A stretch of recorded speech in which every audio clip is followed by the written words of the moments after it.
Time and work for class 8, serial number 464, exercise 17.1, question number 6. কুসুমদের কারখানায় 35 জন লোক এক সপ্তাহে 10 টন লোহার যন্ত্রাংশ ঢালাই করতে পারেন। মালিক এক সপ্তাহে 14 টন লোহার যন্ত্র ঢালাই করা বরাত পেয়েছেন।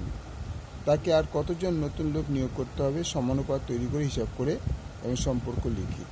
গণিতের সমস্যা, লোহার যন্ত্রাংশ টনে লিখলাম আর লোক সংখ্যা, তাহলে টনের পরিমাণ হচ্ছে 10 টন আর লোক সংখ্যা ছিল 35 জন।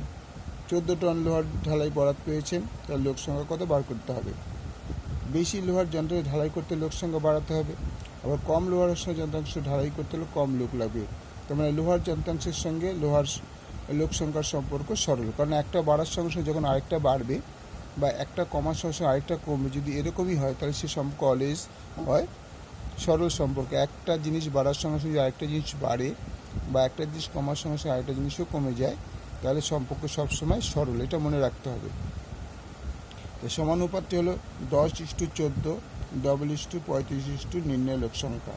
তো 10/14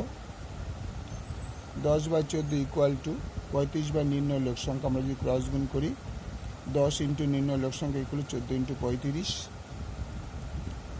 14 ইন্টু 35, তো নির্ণয় লোক সংখ্যা হচ্ছে 14 ইন্টু 35/10, 5 দুগুণে 10, 5 7 35, 7 দুগুণে 14, এগুলো 49 জন হলো।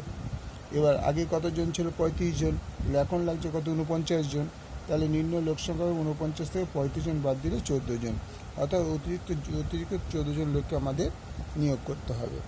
তাহলে অঙ্কটা দেখে নাও আবার প্রথম থেকে একবার।